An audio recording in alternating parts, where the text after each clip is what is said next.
ganti-gantian. Saya yang hitung 1, 2, 3, 4, 5, yang lain sembunyi cari tempat.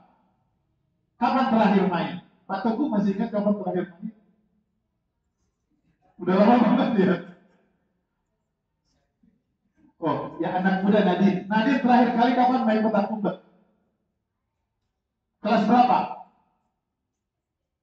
SD. Ada orang tua yang main petak umpet? Ada? Normalnya main petak umpet itu sudah lewati masa remaja, bahkan waktu masih anak-anak. Kalau ada sekarang petak umpet itu berarti ada keluarga yang bermasalah.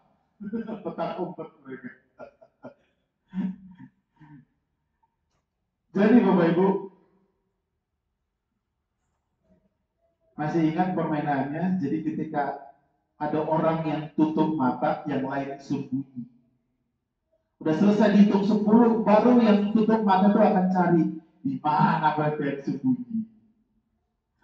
Suatu ketika ada seorang anak nangis-nangis ngomel ke ibunya.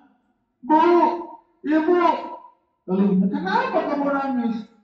Iya bu, saya menang nyain petak umpet sama teman-teman saya.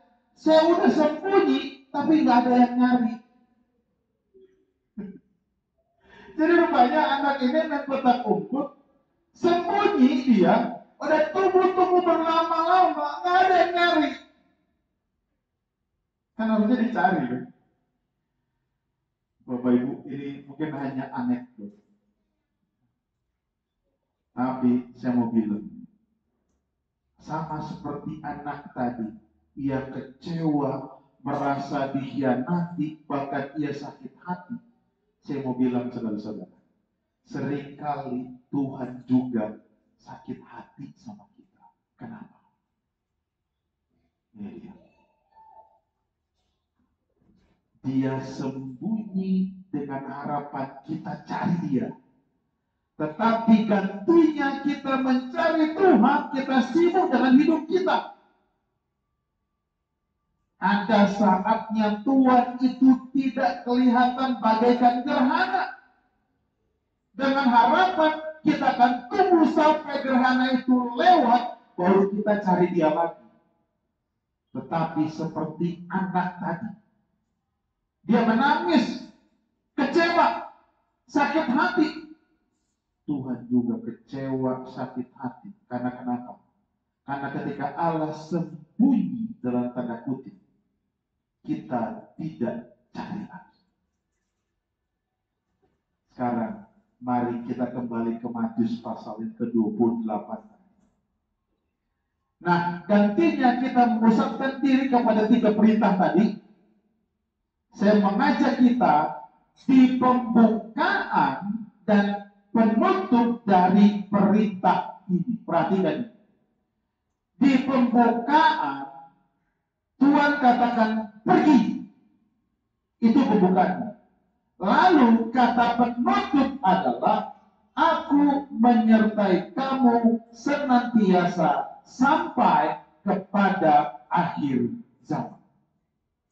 Sudah kasih dalam Tuhan, ketika Tuhan menyampaikan kata pergi, bagi saya kata pergi ini adalah kata yang sangat mahal. Kenapa? Karena pernah ribuan tahun yang lalu, sebelumnya Tuhan pernah katakan pergilah. Tahu di mana? Itu di dalam kitab Kejadian pasal yang ke-21. Berfirmanlah Tuhan kepada Abraham, pergilah. Saya mau katakan Bapak Ibu, mungkin ya, perintah agung dalam Matius pasal yang ke-28 tadi ada di Kejadian pasal yang ke-12 ini. Kenapa?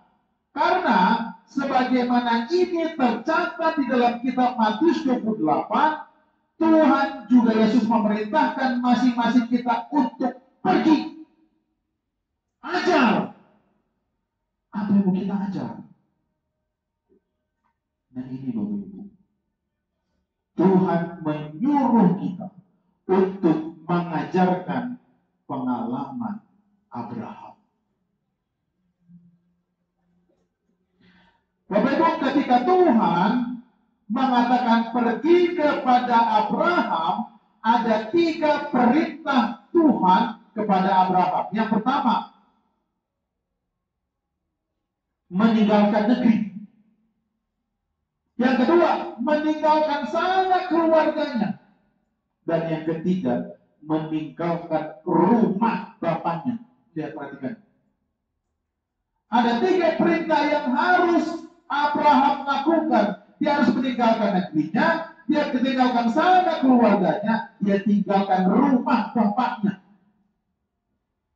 Perhatikan Bapak Ibu, kalau kita melihat negeri ini adalah satu wilayah yang sangat luas, maka keluarga juga adalah orang yang banyak.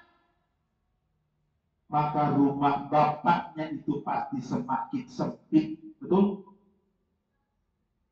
Karena orang banyak. Jadi perintah Allah kepada Abraham itu, semakin jauh perintah itu, semakin personal sifatnya. Karena Abraham yang ditujukan, supaya Abraham pergi. Dan kepada Abraham, ia dipanggil untuk meninggalkan masa lalunya, meninggalkan identitasnya. Dan saudara perhatikan, kalau kita ketemu orang, sering kita bertanya, orang mana dia? Dari mana dia berasal? Orang Indonesia kah dia? Orang Manado kah dia? Atau orang negara lah, yang orang Singapura, kalau Vietnam kah dia? Kalau kita bicara itu, kita bicara tentang negara seseorang. Dan sudah tahu kalau di dunia ini, kalau Anda pergi ke antar negara, kalau tidak punya paspor atau identitas, kita nggak bisa datang ke negara manapun juga. Karena harus ada paspor. Paspor itu identitas. Lalu, sudah tahu, di paspor kita itu pasti ada nama famili kita, ada identitas kita. Sudah tahu, ternyata orang Indonesia ini kasih nama aneh-aneh. Lihat nih, kasih nama anti degraf. Berarti ini kurang pakai sampo. Atau ada namanya dia pecinta komedi, dia kasih nama Dono Kasino Indro. Ada ini di paspor. Jadi ada nama fam, ada nama family atau nama keluarga. Dan setelah itu ini anak siapa? Itulah identitas kita. Jadi negara dari mana kita datang, keluarga dari mana kita datang, ayah dan ibu oleh siapa saya dilahirkan. Dan saudara tahu seringkali masalah negara ini orang siap kalau saling bunuh-membunuh. Contohnya, mohon maaf, orang lain yang berperang kita yang sibuk. Palestina.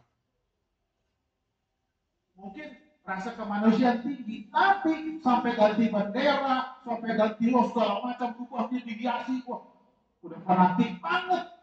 Orang masih siap. Ini masalah negara nih, siap membunuh. Itu makanya ada peperangan. Ada saatnya masalah keluarga, sampai orang siap bermusuhan satu dengan yang lain gara-gara dua. Nah, perhatikan. Kepada Abraham, Allah katakan pergi, tinggalkan negara, tinggalkan keluarga, tinggalkan ayah. Artinya apa? Artinya Abraham tidak punya identitas, Anda suruh tinggal. Dan sekarang, kalau identitas satu-satunya adalah Tuhan, pertanyaannya, apakah Abraham siap berjalan bersama-sama dengan Tuhan? Melupakan segala atribut, identitas, melupakan latar belakang kebangsaannya, latar belakang keluarga, latar belakang orang tua, demi Tuhan. Harus berani tinggalkan. Dan kalau kita baca, Abraham menurut kepada Tuhan, dia tinggalkan semua.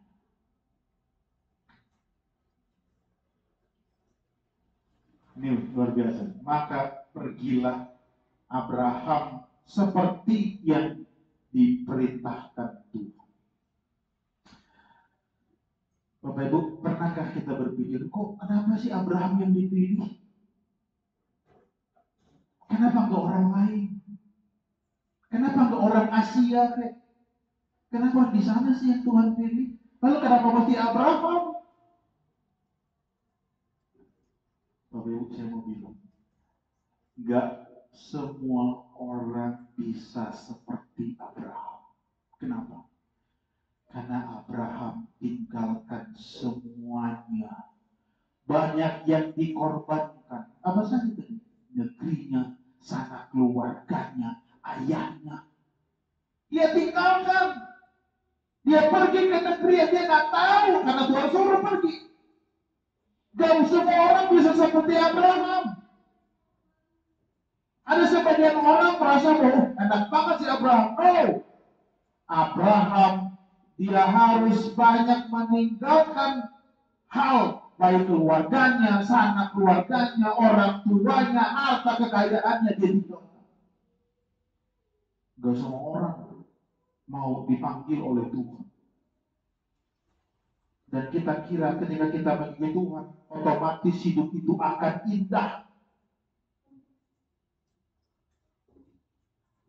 Kalau kita berpikir seperti itu, berarti kita kurang baca Alkitab.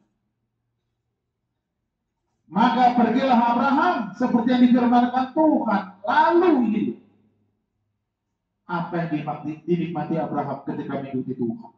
Apa yang terjadi kalau Anda baca dalam kitab ini? Kelaparan. Abraham mengalami kelaparan dan keluarganya. Padahal Yesus katakan pergi. Dia pergi tinggalkan harta kekayaan loh. Nama baik. Makanan enak. Dia tinggalkan semua. Pergi kepada apa yang Tuhan suruh. Tapi terjadi kelaparan. Jadi apa enaknya mengikuti Tuhan ketika meninggalkan negeri yang lama, pergi ke tempat yang baru, negeri yang makmur, ternyata adalah negeri yang kelaparan. Saya mau katakan itu, menurut kepada Tuhan itu tidak selalu indah. Menurut kepada Tuhan itu tidak selalu indah. Seringkali kita bertanya, apakah sudah saya melakukan hal yang benar pada saat saya mengikuti Tuhan?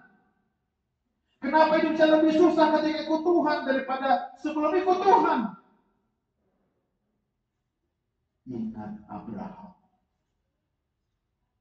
Kalau kita sudah bertanya seperti ini, ingat Abraham. Abraham dia tinggalkan semua, tapi yang dia dapat penderitaan. Tapi kita mau belajar dari Abraham. Kok bisa Abraham bertahan? Bapak Ibu sudah kasih dalam Tuhan. Selain di Kejadian 12, kata pergilah ini muncul lagi di dalam Kejadian pasal yang ke-22. Selain di Kejadian 12 kata pergi, muncul juga kata pergilah ini di Kejadian pasal yang ke-22 ayat yang pertama. Nah, lihat ini. Sesudah semua itu Allah mencoba Abraham, berfirman kepadanya, Abraham. Lalu sautnya, ya Tuhan. Lalu firman Tuhan katanya, ambillah anakmu yang tunggal itu yang kau kasih, yang Ishak, lalu pergilah. Bapak Ibu, kalau Anda teliti baca Alkitab ini, sebenarnya riwayat hidup Abraham itu cuma ada di Kejadian pasal yang ke-12 sampai yang ke-22. Hanya ini. Dan yang menarik adalah dimulai dengan perintah pergilah dan ditutup dengan perintah dalam Kejadian pasal 22 ini pergilah. Jadi sama-sama pergi dibuka dan ditutup pergi juga. Dan sekarang mari lihat apa perintah. Perintahnya adalah mempersembahkan Ishak. Pergilah, persembahkan anakmu. Luar biasa ini Abraham. Dia tinggalkan keluarganya, dia tinggalkan kotanya, dia tinggalkan hartanya, sudah pergi. Di pasal yang ke-22 Tuhan katakan, pergi, persembahkan anakmu. Ini perhatikan ayat ini ya, supaya jangan salah. Dia katakan anakmu yang tunggal, anakmu yang satu-satunya. Supaya tidak salah, anak yang tunggal, karena itu sebagian orang tidak tahu anaknya yang mana. Dipersembahkan, dipertegas lagi. Namanya siapa? Ishak. Yakni Ishak. Lalu dipertegas lagi, anak yang kamu kasihi. Bapak Ibu begini, ini lucu. Ada banyak orang ini dipertegas Tuhan, anakmu namanya Ishak, anak yang engkau kasihi.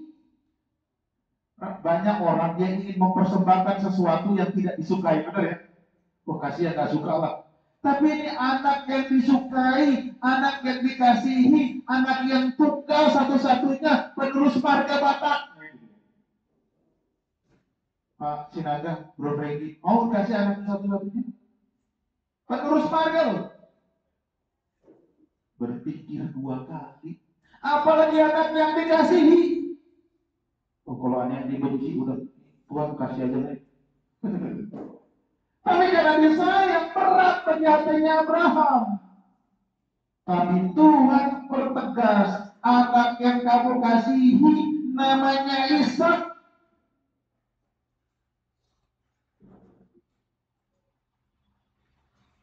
Lihat ini Bapak Ibu. Ishak adalah masa depannya Abraham. Ishak adalah yang membawa namanya. Ishak ini akan mewarisi kekayaannya. Ishak juga akan mewarisi iman percaya Abraham. Tiba-tiba semua masa depan Abraham ini diminta oleh Tuhan. Ingat Bapak Ibu, kejadian pasal yang ke-12 sebelum ini masa lalu. Sekarang tiba-tiba Tuhan mengambil masa depan Abraham. Jadi saya mau tanya, apa yang Abraham punya sekarang kalau dia diambil? Masa lalu nggak ada, masa depan tidak ada, masa kini dia juga bisa diharapkan. Di saat itulah Abraham benar-benar bersandar sepenuhnya kepada Tuhan. Dan ketika kita bersandar kepada Tuhan, Tuhannya menghilang. Dan itulah saat yang paling menggoyahkan seseorang. Pernah nggak kita ditempatkan pada situasi yang kita udah nggak percaya lagi masa depan, udah nggak ada harapan lagi? Aduh Tuhan. Pernah ada anjing kami sebelum Reno di rumah, anjingnya lucu banget. Kenalah penyakit anjing yang sangat mematikan, virus. Sudah lupa karena virus sampai lupa. Dan kesempatan hidupnya itu hanya 97, kematian itu hanya 97%. Jadi kehidupan itu hanya 3%. Udah gak ada harapan. Sudah lihat ya, tinggal tunggu kapan mati. Seperti inilah Abraham gak punya harapan lagi. Hilang sudah, masa depannya gak ada lagi. Tidak ada yang bisa diharapkan di masa depan.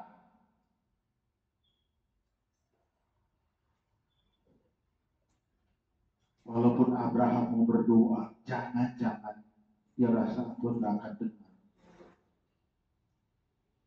Di saat inilah seseorang masa yang paling gelap dalam hidupnya.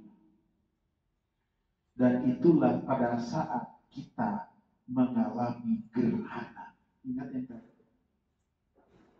Gerhana. Inilah dalam hidup Abraham. Tuhan katakan, pergi. Pergi. Pergilah. Sudah tahu kata pergilah ini adalah perintah dalam Kejadian pasal yang ke-12 dan Kejadian pasal yang ke-22 sama-sama masa depannya gak jelas. Kalau saya jadi Abraham, mungkin saya bertanya, Tuhan kok kenapa kamu pilih saya? Masa depannya gak jelas. Dan di dalam berita yang sama, dalam Kejadian 12 dan Kejadian pasal 12 ini, saya ulangi lagi, gak jelas. Perhatikan ini ya, di Kejadian pasal ke-12, Tuhan katakan, akan ke negeri yang akan kutunjukkan kepadamu. Tapi gak jelas kemana. Negeri yang mana tidak tahu. Nanti Tuhan yang kasih tahu. Untuk sekarang cukup percaya saja kepada Tuhan. Ya, Abraham mungkin kalau saja Abraham geleng-geleng kepala. Lalu di Kejadian pasal yang ke-22, pergi ke salah satu gunung yang saya nanti akan kasih tahu kepadamu. Gak tahu gunung yang mana. Bapak Ibu, saya mau bilang, seringkali menurut akan Tuhan kadang-kadang gak jelas. Ke arah mana tujuan hidup kita? Seringkali setia kepada Tuhan membuat kita tidak tahu kemana arah masa depan kita. Sekarang kita lihat bagaimana Kejadian pasal yang ke-22 ini dimulai. Lihat, setelah semuanya itu. Lo tahu apa arti semuanya itu? Karena ini pasal yang 22, maka kita akan baca pasal yang sebelumnya, yaitu di Kejadian pasal 21. Saudara silakan baca di rumah. Tapi perhatikan, di dalam Kejadian pasal yang ke-21, ini adalah kejadian yang paling indah dalam hidup Abraham. Kenapa? Di situ Abraham, Ishak lahir, anak perjanjian, lalu Ismail dan Hagar disuruh pergi. Artinya Ishak ini jadi akan pewaris satu-satunya bagi keluarga. Dan untuk pertama kali dalam hidupnya, mengembara, Abraham ini membeli sumur. Apa artinya membeli sumur? Artinya sudah settle hidupnya. Kalau udah beli ini, beli itu, beli ini, beli itu untuk keperluan rumah tangga, berarti udah settle. Artinya dia beli properti. Udah yakin akan tempat di situ. Ibaratnya begini, Abraham ini untuk pertama kali bisa bernafas. Setelah susah-susah payah dia mengembara, harus bekerja, dia dapat semuanya. Dapat anak, dapat harta. Dapat kebahagiaan lah. Tapi ini menarik. Setelah semuanya ini, ini menarik nih Bapak Ibu. Allah mencobai Abraham. Kalau saya jadi Abraham, Tuhan, apa kau nggak bosan cobai saya terus? Capek saya Tuhan. Yang kemarin tuh cobai saya, sekarang kamu cobai lagi saya.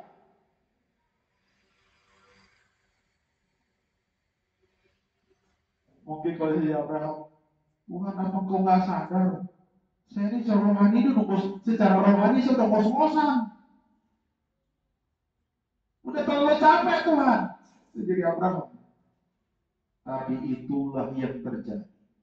Tapi yang hebatnya adalah Abraham menurut. Tapi mungkin Bapak Ibu, satu hal yang tidak kita sadari. Penurutan Abraham di Kejadian pasal yang ke-22 ini adalah penurutan yang menyakitkan. Kenapa menyakitkan? Coba perhatikan ini. Jadi keesokan harinya pagi-pagi bangunlah Abraham. Ia memasang pelana di keledainya. Ia memanggil orang bujangnya beserta Ishak. Ia membelah kayu juga untuk buat korban barat. Lalu berangkatlah ia dan pergi ke tempat yang dikatakan Allah kepadanya. Perhatikan, ayat ini semua penuh dengan kata kerja. Kalian perhatikan, tidak ada satu kalimat pun yang keluar dari mulut Abraham. Entah dia ngomel kah, entah dia marah-marah sama pun tidak. Tapi satu kalimat ini semua kata kecil. Begitu sedihnya hati Abraham karena dia harus mempersembahkan anaknya Ishak. Ketika ia menurut, saya mau bilang bagaikan robot. Udah pernah lihat robot? Robot ikut aja kemana mau, kayak seperti nggak ada darah. Karena ada orang yang merasa inilah orang tuanya Bro Franky, apa ya, lalu Bro Victor yang paling tua, ada meninggalkan kesedihan yang paling dalam. Itu bagaikan robot. Kenapa? Ditanya orang ngangguk-ngangguk. Karena tadi kan udah gak ada pengharapan lagi, kayak robot ya. Dikasih kata-kata penghiburan juga hanya ia melamun. Seperti itulah posisi Abraham. Kenapa? Karena ketika Abraham melihat Ishak, itu bagaikan mayat. Kenapa? Karena gak ada bedanya.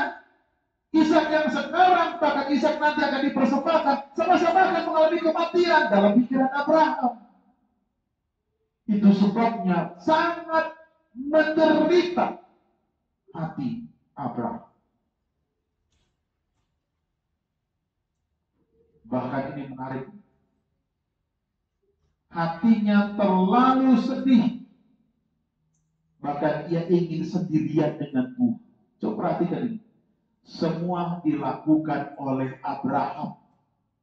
Abraham punya 300 budak loh. Kenapa nggak dia suruh budaknya aja? Tapi ini semua dilakukan oleh Abraham sendiri.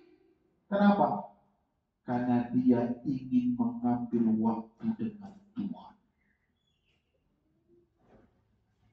Pernah nggak kita punya masalah cukup berat sehingga malas ketemu sama orang? Pernah ya, bro? Udah berat banget, udah malas banget ketemu, apalagi dikunjungi Pak Pendeta, malas banget. Ada seperti itu loh, bro. Nggak mau dikunjungi dia. Dia mau waktu sendiri, mau berenang. Inilah Abraham, bro. Dia rasa masalah cukup berat sehingga orang lain nggak mau dia suruh. Karena punya 300 budak. Karena begitu tertekan. Dan yang menarik kalau kita baca, dikatakan bahwa perjalanan yang dilakukan Abraham itu 3 hari. Kita tahu 3 hari itu bagi Ishak adalah hal yang berat. Dan 3 hari khususnya bagi orang-orang Ibrani, 3 hari itu adalah bukti bahwa seorang itu betul-betul sudah mati. Ini yang dilihat oleh Abraham kepada Ishak. 3 hari loh dalam perjalanan. Ada nilai Alkitabiahnya Bapak Ibu. Ini 3 hari. Menurut orang Ibrani, Yunus di dalam perut ikan berapa? 3 hari. Keluar dari perut ikan itu mujizat loh.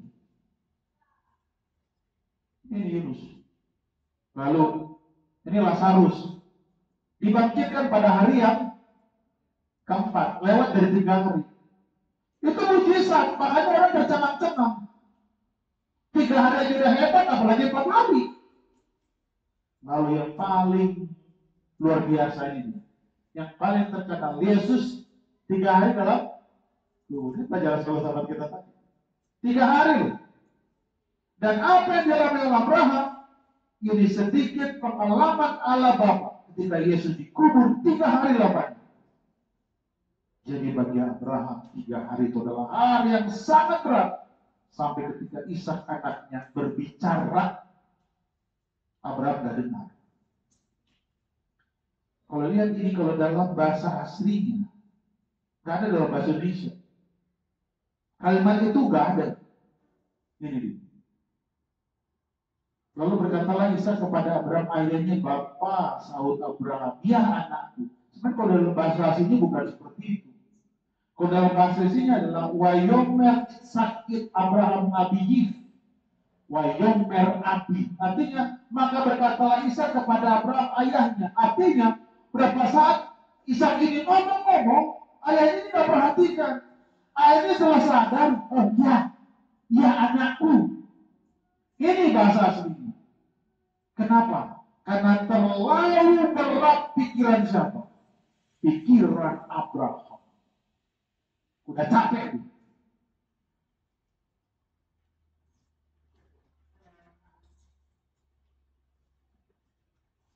Jadi Bapak Ibu, ini saya mau lihat ayat 8. Ini yang paling menyedihkan. Ketika anaknya bilang, Pak, kita udah mau sampai nih. Semua sudah ada ya. Udah ada api, udah kayu. Di mana anak dombanya? Kalau saya jadi Abraham, kamu dombanya. Tapi Abraham nggak bilang gitu. Dia katakan apa? Allah yang menyediakan anak domba untuk korban bakaran baginya anakku. Ini dia kelemahan kita. Kan kita tahu ceritanya. Ketika kita baca ini, kita udah tahu ya, nanti Tuhan sediakan. Tapi pada saat Abraham bilang ini, dia nggak tahu nanti apa yang terjadi. Iya kan? Abraham ngomong ini, dia nggak tahu apa-apa. Sebenarnya bahasanya adalah Tuhan anakku. Nanti Tuhan semua yang atur. Tuhan nanti yang semua yang atur anakku.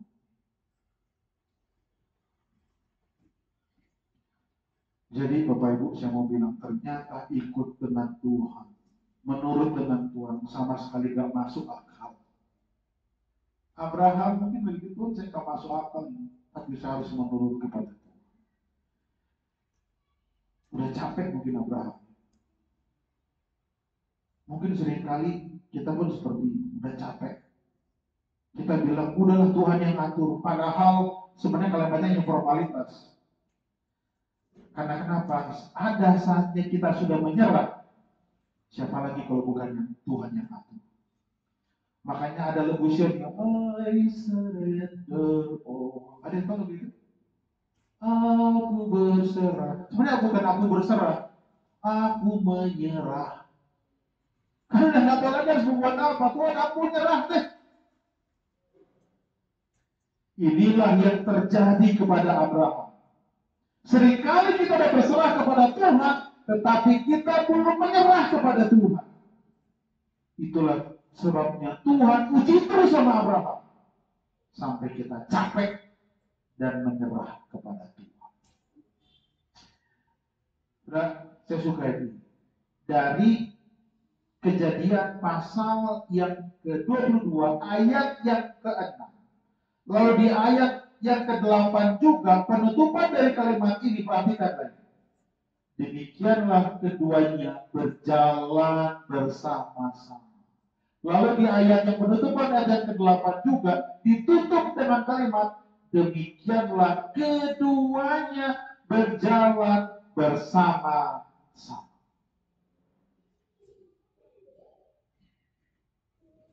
Bapak Ibu, seringkali kita tidak mengerti jalannya Tuhan. Tetapi jangan pernah berhenti menurut Tuhan. Tidak mengerti jalan Tuhan bukan berarti menjadi alasan untuk berhenti berjalan bersama dengan Tuhan. Inilah yang dilakukan oleh Ishak dan Abraham. Mereka tidak mengerti masa depan yang gelap, tetapi mereka memilih untuk berjalan bersama-sama. Walaupun tidak ada harapan. Perhatikan ini. Kejadian pasal yang ke-12, ketika Tuhan memanggil Abraham, ia menurut bersama dengan istrinya Sarai. Lalu di Kejadian 22 dia dipanggil Tuhan dan ia menurut bersama dengan anak-anaknya Ishak. Artinya apa waktu itu? Artinya adalah ia mau bersama dengan keluarganya masuk surga itu tidak sendirian, bersama-sama dengan keluarga. Amin.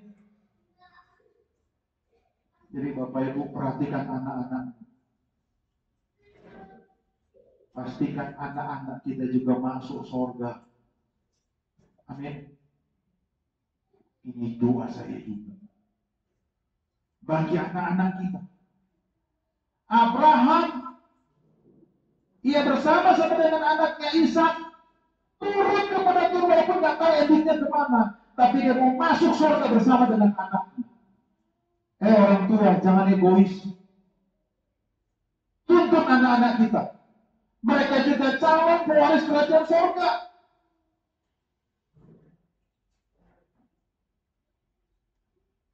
Sama seperti Abraham dengan istrinya dan anak-anaknya. Mereka turut berjalan bersama-sama dengan Tuhan. Walaupun tempatnya nggak tahu. Bapak Ibu, singkat cerita, betul. Akhirnya Tuhan menyediakan. Itu sebabnya nama gunung itu artinya Tuhan menyediakan. Bahasa Ibrani-nya Moriah. Gunung Moriah artinya Tuhan menyediakan. Perhatikan ini. Ibu sabar ya, rumah terakhir. Mereka sampai di kaki gunung, mereka belum melihat bahwa Tuhan akan menyediakan. Sampai mereka di atas gunung, mereka juga belum melihat apa yang Tuhan sediakan. Ishak bahkan sudah di atas mesbah pun, Abraham belum melihat Tuhan menyediakan. Nanti di titik sudah tidak ada harapan lagi, maka tiba-tiba baru Tuhan muncul. Inilah gerhana tadi sudah berlalu. Ini pelajarannya. Gerhana sudah berlalu. Tuhan muncul. Di saat apa? Di saat detik-detik tidak ada harapan lagi. Kembali ke ayat Matius 28 tadi. Pergilah, ajarlah. Apa yang kita ajarkan? Pertama-tama, ajarlah sebelum mereka dibaptis. Belajar bersandar kepada Tuhan sepenuhnya. Ketika seseorang sedang belajar, hal yang pertama dan terutama kepada Tuhan, percaya kepada Tuhan walaupun seringkali perintahnya itu membingungkan. Permintaannya terlalu besar. Bahkan Tuhan tidak terlihat. Ini kita ajarkan. Ajarkan juga bahwa percaya kepada Tuhan itu kadang-kadang membingungkan. Tuhan tidak terlihat. Dan ajarkan bahwa percaya kepada Tuhan itu kadang-kadang menyedihkan. Nah, kalau sudah kita ajarkan, kalau sudah di titik seperti ini, mau doktrin apapun juga, doktrin perpuluhan, hari Sabat, gampang semua. Doktrin nubuatan akan masuk di akal, karena udah belajar, seperti Abraham tadi. Tapi kalau orang tidak percaya Tuhan, perpuluhan terasa berat. Kenapa? Karena dia tidak belajar dulu dari awal. Bagaimana saya bisa bertahan? Utang banyak terus. Bagaimana bisa bekerja, tidak bekerja hari Sabat, sedangkan 6 hari bekerja jam kurang? Karena tidak diajarkan seperti itu. Itulah sebabnya ketika Tuhan katakan pergilah, artinya lihat. Ketika saya menyuruh orang ribuan tahun yang lalu, yaitu Abraham, untuk pergi, apa yang sudah saya lakukan kepadanya?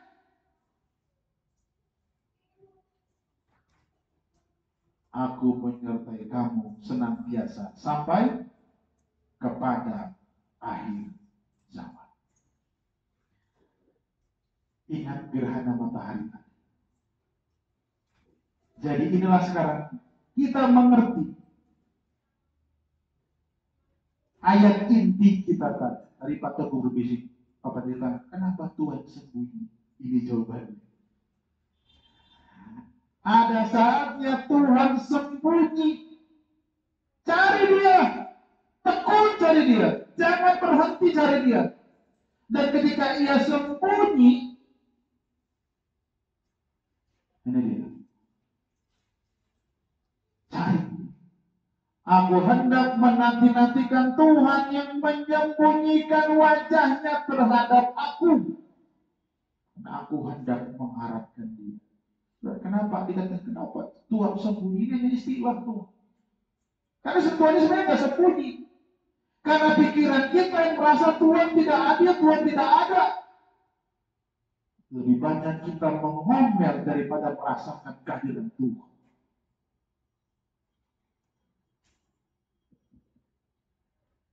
Terjemahan bahasa Indonesia tidak lengkap, tidak bagus, tidak mengharapkan diri. Tapi kalau terjemahan bahasa Inggrisnya lebih kena. I will look eagerly for him. Saya akan mencari dia dengan lebih tekun. Cari Tuhan sampai dapat. Seringkali karena banyak kesukaran kita berhenti cari Tuhan. Seperti anak yang sedang main petak umpet tadi. Waktu orang lain sembunyi, dia akan cari sampai dapat.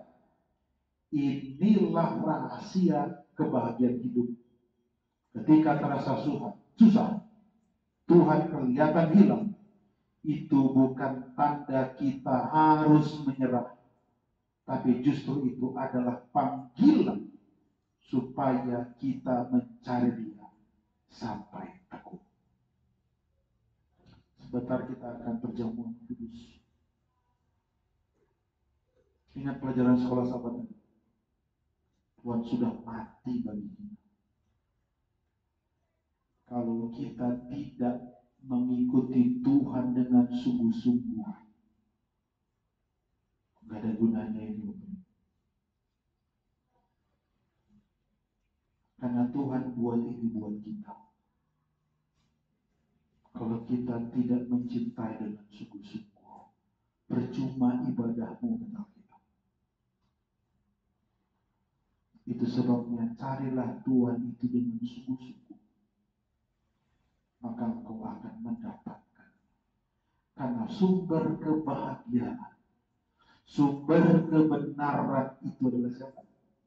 Yesus sendiri. Kiranya Tuhan memberkati kita. Mari kita berdoa. Tuhan yang baik, terima kasih pelajaran yang sungguh berharga dari Abraham. Dari hal yang tidak dimengerti oleh Abraham, tapi dia belajar untuk menurut. Walaupun susah, walaupun banyak penderitaan, dia belajar untuk menurut. Hari ini kami juga mau belajar untuk menurut Tuhan. Walaupun di hadapan kami, masa depan kami seolah-olah tidak jelas, tidak tahu apa harus kami lakukan, tapi kami mau belajar untuk turut Tuhan. Seperti Abraham, kadangkala kami harus menyerah, bersandar kepada Tuhan. Biarlah dalam hidup kami, ajar kami untuk selalu datang dan berserah kepada Tuhan. Sahabat ini, kami akan mengadakan perjamuan yang kudus. Terima kasih. Tuhan sudah mati bagi kami. Menggantikan posisi kami yang seharusnya kami mati kekal. Tetapi karena kami percaya kepada Tuhan, maka kami memiliki hidup yang kekal. Biarlah contoh dan teladan yang sudah Tuhan berikan akan kami pegang teguh dalam kehidupan untuk memiliki kerendahan hati dan bersandar kepada Tuhan. Memberkati seluruh anggota jemaat Bukit Zaitun, bahkan tamu-tamu yang hadir sahabat ini. Biarlah mereka juga diberkati oleh Tuhan ketika mengikuti perjamuan yang kudus. Inilah doa dan harapan kami, Bapak. Dalam nama Yesus kami sudah berdoa. Amin. Baik, sahabat ini, mari kita akan melayani sahabat dan yang lain. Para diakon dan diakonis juga nanti akan tuntut, di mana kita akan mengadakan pembasuhan kaki. Dan sesudah pembasuhan kaki, maka akan kembali ke ruangan di depan. Dan kami mengharapkan untuk menjaga kebersihan, agar air tidak tercecer. Baik, demikian informasi yang dapat kami sampaikan. Selamat berjamuan. Tuhan memberkati.